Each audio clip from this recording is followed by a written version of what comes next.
Hello guys, આજે આપણે એક વધેલા ભાતમાંથી એક વાનગી બનાવીશું અને એ છે એકદમ સોફ્ટ એવા ઢોકળા. અને આ ઢોકળા બનાવવા એકદમ આસાન છે અને બિલકુલ ઘરની સામગ્રીમાંથી જ આપણે ઢોકળા તૈયાર કરીએ. તો મેં આજે દાળ ભાત બનાવ્યા હતા, તો મારા ભાત થોડાક વધ્યા છે, તો એ ભાતને મેં લઈ લીધા છે. તો એ લગભગ અડધાથી પોણા બાઉલ જેટલા ભાત છે અને એમની અંદર હું 4 થી 5 ટેબલ સ્પૂન જેટલું થોડું એવું ખાટું દહીં હોય તો ખાટું દહીં આપણે એમની અંદર એડ કરી દઈએ. અને 5 થી 6 સ્પૂન જેટલો મેં જાડો સૂજી આવે છે એ લીધો છે. ઝીણો હોય તો તમે એ પણ ઉપયોગમાં લઈ શકો છો. અને બસ આપણે આમને આ રીતે થીક જ પહેલાં તો ક્રશ કરી લઈએ. તો અત્યારે જુઓ એકદમ જ જાડું એવું આપણું બેટર છે એ તૈયાર થયું છે, પણ હજી આપણે એમને ક્રશ કરીશું. તો એની પહેલાં હું એમની અંદર એક આદું મરચું અને 1 ઇંચ જેટલો આદુનો ટુકડો લીધો છે અને લગભગ પોણા ગ્લાસ જેટલું મેં એમાં પાણી એડ કર્યું છે. અને તમે ક્રશ કરો અને જરૂરિયાત લાગે એ પ્રમાણે તમે પાણી એડ કરી શકો છો. તો લગભગ આટલા બેટરમાં આપણે પોણા ગ્લાસ જેટલી પાણીની જરૂરિયાત રહેશે અને આ રીતનું આપણું બેટર છે એ પરફેક્ટ તૈયાર થઈ જશે. તો અત્યારે જુઓ મેં એમને એક વાસણની અંદર ટ્રાન્સફર કરી લીધું છે. અને હવે આપણે કોઈ આમાંથી કોઈ સામગ્રી ક્રશ સારી રીતે ન થઈ હોય તો આપણે એ કાઢી લઈએ. તો મારે પણ એક આદુનો ટુકડો રહી ગયો છે, તો એ આપણે આમાંથી દૂર કરી દઈએ, જેથી કરીને એનો ટેસ્ટ છે એકદમ બેલેન્સ રહે. અને હવે આપણે વધારે આમને હેલ્ધી કરવા માટે થઈ અને મેં આમની અંદર ગાજર અને કેપ્સિકમ લીધા છે.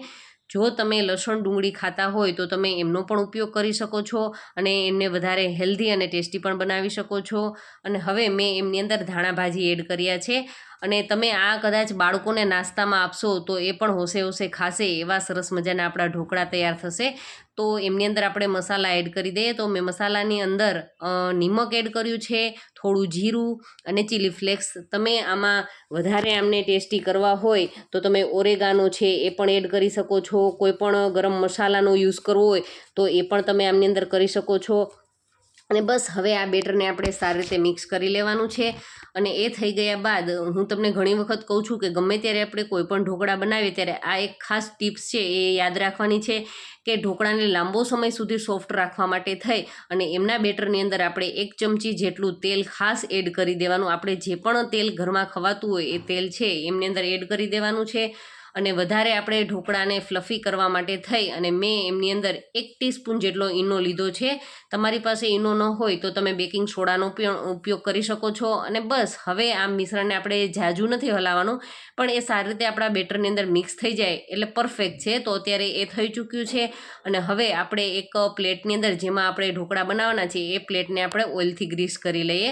અને જ્યારે આપણે આ પ્રોસેસ કરતા હોય ત્યારે ખાસ પાણી આપણે ગરમ થવા માટે રાખી દેવાનું છે. સ્ટીમર આપણે છે એ પહેલેથી જ ગરમ થવા માટે રાખી દેવાનું છે, જેથી કરીને આપણે કોઈ પણ આમની અંદર બેકિંગ સોડા કે ઈનો કે એ એક્ટિવ થાય ત્યાં સુધીમાં પરફેક્ટ એ સીધું જ એમને હીટ મળવાની ચાલુ થઈ જાય તો ઢોકળા છે એકદમ જ સરસ બનશે. તો અત્યારે મેં પહેલેથી જ પાણીને ગરમ થવા માટે રાખ્યું હતું. તમે જોઈ શકો છો પાણી એકદમ ઉકળે છે. તો બસ હવે આ પ્લેટને આપણે એમાં કૂક થવા માટે, સ્ટીમ થવા માટે રાખી દઈએ.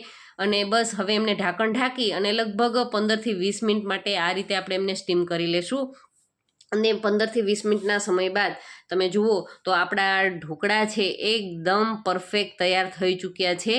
અને લાગે છે કે આપણે કોઈ વેસ્ટ વસ્તુનો ઉપયોગ કર્યો છે, કારણ કે આપણે અન્નનો ખાસ તો સદુપયોગ કરવાનો છે. આપણે ખબર જ છે કે ઘણા પરિવાર એવા છે કે રાત્રે ભૂખ્યા સૂવાનો પણ વારો આવે છે. તો આપણે એ વાતને ખાસ ધ્યાનમાં રાખીએ અને આપણા ઘરથી જ શરૂઆત કરીએ કે અન્નનો ક્યારેય પણ બગાડ ન થાય. તો કાં તો આપણે એ અન્ન કોઈને ખવડાવીને ઉપયોગમાં લઈએ અથવા તો એ અન્નનો કંઈક આ રીતે આપણે ઉપયોગ કરી અને એમનો ખરેખર સદુપયોગ કર્યો કહેવાય.